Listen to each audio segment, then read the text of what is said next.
general election.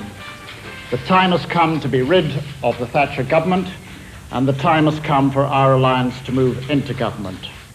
The time has come, say David Steele and David Owen, and the alliance is ready, poised to make that extra breakthrough in the coming election, which will once and for all break the mold of two-party politics and introduce a new dimension to government. Or will the time that has come prove to be a moment of truth for the alliance, squeezed out at the ballot box in a presidential-style contest between Mr. Kinnock and Mrs. Thatcher? David Owen won't even think of that. Neither of those people, nor the parties they lead, can unite the country. If either of them were to be given outright power, then there is, in my view, a certainty that the continued divisions which have besmirched this country over the last decade or more will continue. The key question for the electorate, and we are going to address it tonight, is whether the alliance is just that, an alliance, a coming together of two parties which share the same ideals and political objectives, or a temporary patching over of differences for electoral advantage. And the obvious example which comes right to the heart of the matter is defense. Who can easily forget the agonized debate on the nuclear bomb at the Liberal conference at Eastbourne, when Simon Hughes MP appealed to delegates not to desert their principles? We must be determined that our young people, our children and our grandchildren have a non-nuclear world to inherit. We're on the verge of responsibility. There's no more important subject. The battle is not between us, the battle is for our future. I urge you to accept both amendments and the resolution and be proud of all that we stand for.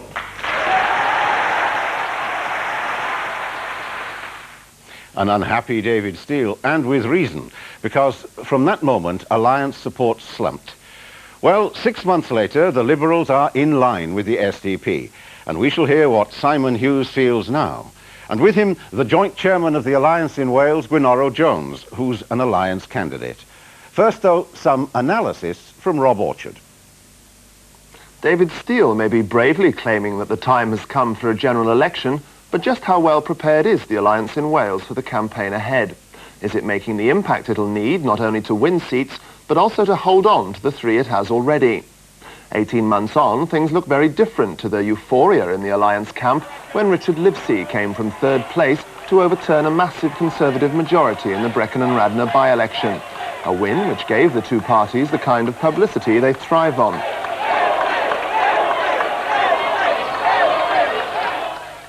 The mood was a marked contrast at the Alliance relaunch this week, with the two parties in a far weaker electoral position as they tried to emulate the Labour Party's new media packaging with their own. New colours, new slick slogans, glossy leaflets, and the new Alliance theme tune.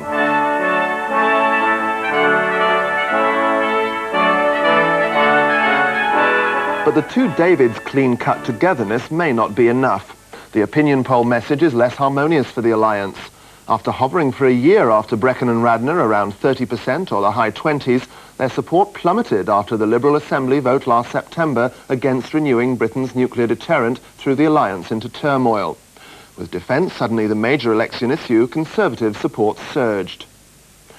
That Liberal Assembly at Eastbourne was a turning point, and though alliance support is now creeping up again, many MPs and candidates believe they threw away their chance of holding the balance of power when the Assembly vote on defence humiliated David Steele, who badly miscalculated the strength of opposition to the Eurobomb he and David Owen were advocating. With the public apparently keen to keep a British nuclear deterrent, frantic efforts have been made since then to find an acceptable compromise, keeping the bomb but rejecting Trident. The many Liberal unilateralists who cheered their victory over the leadership at Eastbourne have had to swallow their pride and back the compromise to salvage the alliance's election chances. The new policy commits the alliance to maintain and, if necessary, modernise Britain's nuclear deterrent until it can be negotiated away. The first test of the new policy on grassroots members came at the joint Welsh Alliance conference in Newport last November. It was passed unanimously, though prominent unilateralists stayed away. SDP founder Roy Jenkins stressed that the alliance didn't need to get bogged down in choosing a particular missile system. And I think we can see our way through these nuclear issues very clearly if we discuss them rather more than we sometimes do in terms of first principles, and not so much in terms of detailed nuclear hardware. Since the new year, the alliance has moved to restore its flagging image, announcing a joint shadow cabinet for the first time. But the three Welsh Liberal MPs all have relatively minor roles, with Richard Livesey losing the agriculture portfolio he badly wanted to the SDP, and Alex Carlile now Shirley Williams' deputy on Home Affairs. Both men face tough battles to hold their marginal seats, and that preoccupation may help explain why the alliance suffers from a low profile, both at Westminster and in Wales itself. The alliance in Wales does work closely together, though, sharing a small office in Cardiff, but the party's organisation remains a poor relation to Labour and Conservatives. That togetherness in Wales has, however, played a pioneering role in the alliance nationally. The Welsh Liberals and SDP were the first to allow both parties to select parliamentary candidates together, blurring the distinction between the parties in the face of intense opposition from SDP leader David Owen. They were the first to hold a joint alliance conference of the two parties in 1985, and the first to gain grassroots approval for that new defence policy. No one's talking about a merger till after the next election, but if it does become an issue then, Wales will clearly be in the forefront. Welsh Liberal leader Geraint Howells went so far as to call for a merger in Wales at his Welsh Party conference last March. He and both parties in Wales have certainly ploughed a very independent furrow, with Dr. David Owen, the SDP leader, embroiled in a number of clashes, and the Welsh SDP polarised into pro- and anti-Owen factions, though these tensions have been smoothed over now. The Welsh Alliance parties combined to force an embarrassing climb down on both David Steel and David Owen over plans for devolving power to Wales. Though the Alliance prefers not to use the word devolution, it has unhappy memories. Neither party leader was keen to promise too much for Wales, believing the 1979 referendum should be a warning. But the Welsh Alliance parties have won the commitment they wanted. A promise to devolve power to a Welsh Senate to give Wales autonomy over its domestic affairs, including the power to raise local taxes. Strong feelings have also been raised in Wales over what policy to follow on nuclear power. The Liberals want to start phasing it out. The SDP disagree. The compromise agreed for the election is a freeze, no new stations and improved safety at existing ones, but no mention of phasing out nuclear power. Whatever the alliance's problems, it can take comfort that it is being seen as a serious threat by the Tories, especially in southern seats. A concerted attack has begun, and it's clear that a great part of that attack will focus on defence and the alliance's newfound unity. The Conservatives claim the two parties are still deeply split over defence, and they'll do their best to embarrass Liberal candidates who backed unilateral disarmament at the Assembly but now have turned turtle. So how do the Liberals themselves explain the U-turn? And are the unilateralists just lying low till after the election? Let's take that last point. What has happened to the Liberal unilateralists? Have they changed their minds in a way that Mr. Kinnock and the Labour Party have not? Well, Roger Roberts is Alliance candidate for Conwy, and Mr. Roberts, you voted with the majority last autumn. Are you now happy to live with the nuclear bomb? I'm grateful to you for reminding people that I did vote with the majority, but of course that was on one particular amendment, and that amendment would have involved a new nuclear involvement in Europe for the Alliance. And I've always tried to keep down any additional nuclear arsenal being built up, and that was why I voted in that way at Eastbourne. Mr. Roberts, the policy to which you subscribe now envisages a nuclear bomb in Britain's possession for all time unless the Russians can be persuaded to disarm. Are you happy with that policy? The policy that we have now leaves the options open. You'll remember the first report published last summer, Defence and Disarmament. Now that was a report that was well thought out, that was highly acclaimed at the time.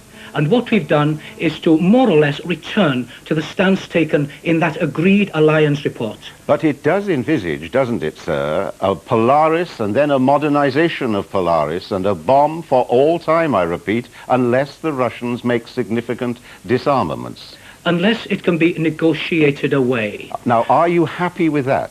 Can I tell you... Are you happy? I'd be grateful if you could tell me whether you're happy with that, sir. First of all, it is a matter that the alliance will have to discuss if in government. And when we're in government, we will take a very strong initiative in these disarmament talks, far stronger than the Conservatives or, in the past, the Labour Party have taken. I hope you're not suggesting... So when we come to the time for the decision to be taken, I believe that the scenario will be very different from what it is at the present time. I hope you're not suggesting, sir, that you believe the Alliance should say one thing before an election and then another thing after the election if they have part in government. No, not at all. Now, on home affairs... on the bomb, sir. On home affairs, you can bring forward a fairly rigid programme. Yeah. You can see your projections on health, on transport, on education. You can see where you're going to go. And you can say, this is what we're going to do. But now, on overseas affairs, on defence matters, you are not able to take those decisions immediately and only thinking yourself. Things change. You can't go into a decision, say, 10 years hence with a rigid overseas foreign and defence policy. Say what will happen when Gorbachev's reforms really begin to bite in Russia. What will happen when the United States chooses a different president, possibly a democratic president, and Star Wars is no longer?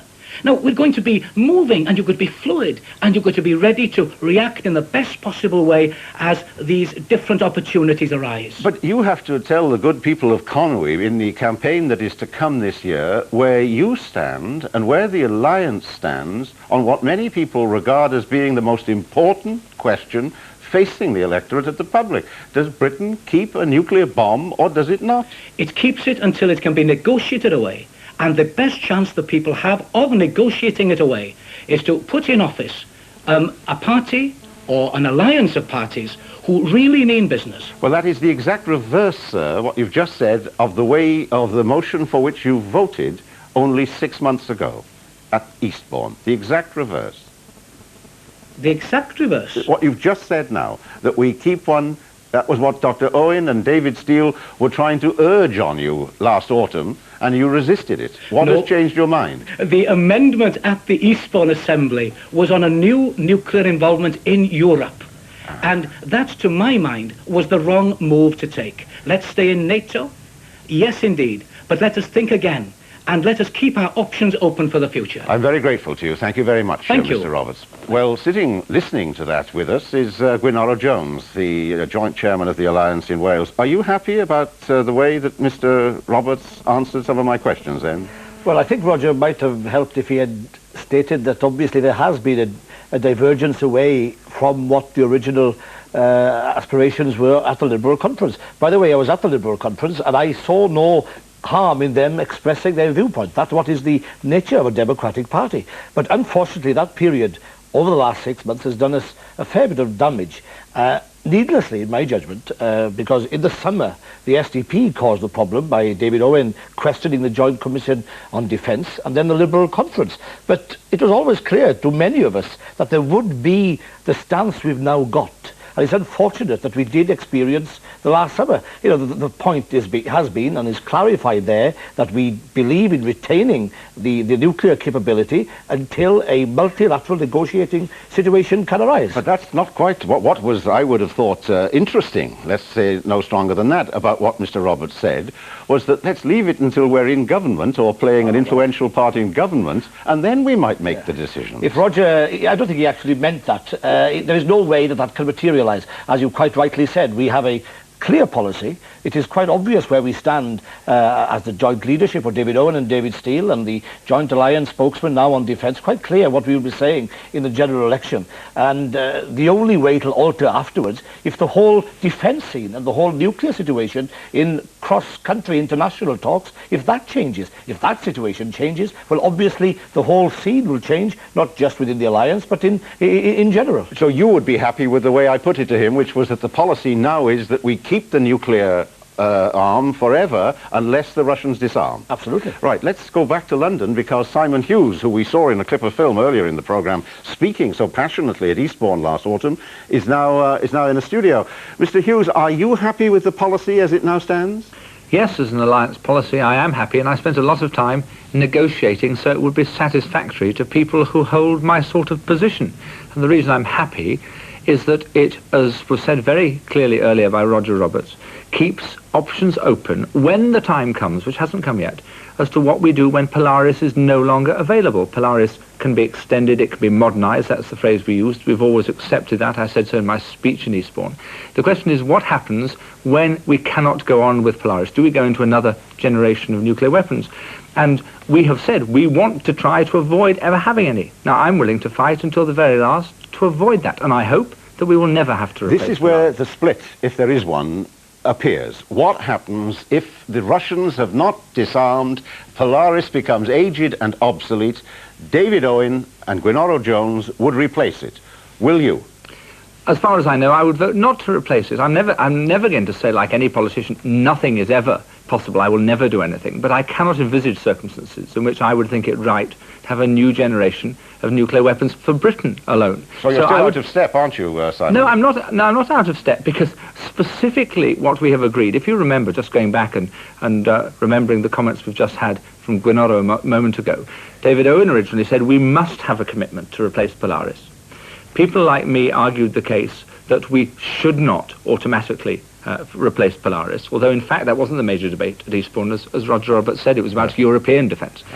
What we've agreed, and we're very clear, is what we always wanted to agree and sadly weren't able to agree quickly, which is that only in government, when you're briefed by the officials of the Ministry of Defence, when you actually can go to Geneva and negotiate around the table, only then can you see whether it is realistic and sensible and appropriate, in order to pursue international disarmament, to be able to say, right, we're not going to replace what we've got. And I'm happy to work for that, because I believe that in government we will be far better negotiators for international disarmament than there have been in Britain for 45 years. You'll accept, both of you, let's hear from you first, Simon, that as a piece of political strategy, what the electorate is going to want in the coming months are clear signals from parties. And if you're not prepared to give them, both the Labour and the Conservatives will expose where the pair of you stand. No. Are you able to say to the electorate yes or no about the bomb? We have four very clear words which summarise our policy on defence. Freeze and negotiate downwards. Freeze and negotiate downwards. Right. And I believe that the electorate much prefer that to Labour give it away and lose any influence, and to the Tories pay more and have more nuclear weapons. Gwynoro Jones, do you accept that? Freeze and negotiate downwards? Freeze is in the policy. Yes. That is within the document, that we freeze the situation of capability at where we are now. And there's also the commitment that we will retain Polaris until such time it can be negotiated away. And now, if it can't? No, that's going to be within 10 years' time, isn't it? So that's when Polaris will come to the end of its life, 10 to 15 years. Well, it's quite clear what the document means to me. You freeze the capability. When Polaris comes to an end and there has been no disarmament across the world, no multilateral disarmament, it's quite clear to me that we would have to then replace it at the same level of capability as what we've got now. But don't think that we're the only party in certain difficulties on defence. And the Labour Party is keeping very quiet on it, because Hattersley, Healy, Peter Shaw, John Smith, Brynmore John Morris, Alan Williams and all the others totally disagree with what the Labour Party is presenting. But quite clearly what you say is that we are in danger of fudging the issue unless we speak with one coherent voice on this. The question I raised earlier of whether it was a real coming together, the alliance, of people who share the same political objectives, not just defence, now let's broaden it, or whether it's just a temporary patching over for electoral advantage. There is a tendency to think that it is just that you're trying to get rid of your differences, Mr. Jones, so that you can present a united front this summer or this autumn.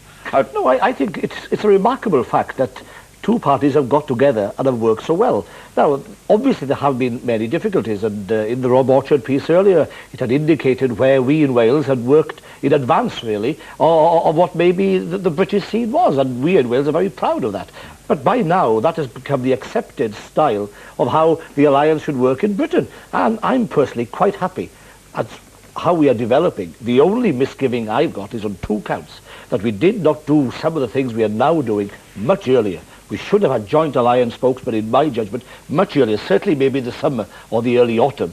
And we should also start talking of that we can make the real breakthrough rather than a hung parliament situation. Can I put it to you this way, Simon Hughes, that if the two are so together, if they really are a sharing of the same objectives and ideals, why are they still two parties? Why isn't it one party? There's a very easy answer to that, which is that the SDP was born but 6 years ago we do not consider it a priority for the nation that we spend a lot of time negotiating a union or a merger. The priority for the nation is that we get our feet at least, and hopefully all of us, into the doors of Whitehall and Downing Street, so that we can take over from the motley crew who are running the country at the moment. It is a much bigger priority to agree on policy and then win an election than it is to negotiate constitutional fusion. And that option is there for us after the election, and I have no doubt that if we are holding the balance of power, that seems now quite likely, probably about a good 50% chance that that will happen, then the pressure on us to merge, because we've been able to agree on most policies, will be considerable, and we'll probably get on with it, and everybody will see within about 3 months it will have happened. Are you happy about the economic policy that's in this paper, and what Mr. Roy Jenkins was saying about what an alliance would do with the economy? Yes, well, we've been very careful in the time has come, which is here, not to go into great detail yet about the economic policy. We will have detail, and that will be in the programme for the election. This isn't meant to be the last word. You can never write the last word until the last moment, because we don't know what's going to be in Mr. Lawson's budget, for example. But yes, I am happy that we have a strategy which puts money back into the economy, which reinvests in Britain. So you reinvest in employment and jobs and wealth creation, but that you don't do so in such a way as the Labour Party did up to 1976, which suddenly has the bankers of the world saying, no more, the party's over. Well, I don't know whether you saw it. I bring you back in now to answer this, Mr. Jones, but this economic policy that Mr. Jenkins was advocating was fed into the computer, to the Treasury computer, by the money programme last week, and it revealed a doubling of inflation. Yes, you'd certainly create 2 million jobs, but you double inflation and a balance of payments crisis inside 4 years. Is that the way you see the economy? First of all, there's going to be a balance of payment problem from now on in. It's already a problem at this moment. And increasingly, as the oil runs out and the revenue from the oil, there's going to be a crisis facing any government, Mrs. Thatcher or anyone else, on the balance of payment issue in the old-fashioned style. Now, it's a choice for the people of Britain. Do they accept inflation at 2-3% for the next 5 years? Or do they accept it at 5, 6%, 8%? Well, it used to be 26, 29%. 8 is, in my judgment, not a disaster. It's a choice facing Britain. Do they want to give opportunities for young people? Do they want to create jobs in this society of ours? Or are we going to accept a scene where 4 or 5 million will be the norm, that the young generation will know of a different scene to what you and I, when we were at their ages? We've got to invest, we've got to spend the money, we've got to make every effort, but also, to be totally honest, that unemployment won't disappear. And that is what the policy papers up to now have been saying, that we will create well over 1 million jobs in a 3-4 year period. But unemployment will still be around the 2 million. Mr. Hughes, originally the policy of the alliance was to include, and I know that the Liberals were very strong on this, they were pressing it, your side of the alliance, was going to include compulsory arbitration for strikes, to end strikes, right? You wanted that. It's vanished from this document. Why is that? Vincent, can I say just one word about the Treasury model and Roy Jenkins' speech, because it is important. The programme on the money programme, firstly, is somewhat suspect in that it did what chancellors and governments would never do, which is assume that you don't touch your economic pattern for 4 or 5 years. Yeah. It is clearly the case that you boost the economy to start with because you have to make up for lost time. Right. But you then alter things, and it was based on a naive assumption by city analysts that the Chancellor, be it Roy Jenkins or anybody else, would do nothing after that for 5 years. Why did you drop, why from this new document have they dropped the compulsory arbitration in industrial disputes? I think one of the reasons was, and I wasn't involved in those detailed negotiations, but one of the reasons was that there is inevitably, in the present tradition of high unemployment that we have inherited and will inherit sadly, there has been a tailing off of industrial disputes. And we're in a much better position. It's a credit to the Conservative government, it's a backhanded credit, because it's only because of high unemployment probably, but it's a credit that we've had far less strikes. Now, there are cases where compulsory arbitration isn't the best way of making sure you have a continuing satisfactory agreement between the management and the workforce. Because what we want to do is establish, much more importantly, the principle of partnership in decision-making and partnership in profit-sharing. And we didn't want to be distracted by the old management unions or bosses' employees formula in what we were putting forward as our major policy. Gwynoro Jones, that's one area where the SDP fought something back that it didn't agree with from the Liberals. What they seem to have done to you, though, is to well, castrate almost your proposals for devolution in Wales, your idea of a Welsh Senate. It now has a much lower priority than it had a year ago. Why is that? Well, I don't think that's the case, Vincent. See, we believe in constitutional reform.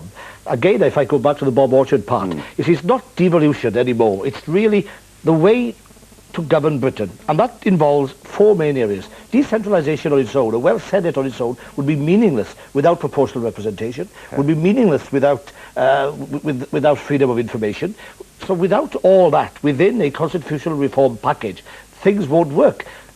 I still believe, and Simon can correct me if I'm wrong, I still believe that the Alliance is saying in the general election that without constitutional reform, in all those facets, economic recovery, fairness in society, a sharing in terms of housing, education, and all the other facets that we are competing and working for, without the constitutional reform we all need, the rest won't work. But a year ago, you were saying, the SDP in Wales was saying that it was a top priority, a Welsh Senate. It was one of the urgent things you wanted to do. Yes. Just as 6 months ago, Roger Roberts was saying he was a unilateralist. Just as a year ago, the Liberals wanted compulsory arbitration in industrial disputes.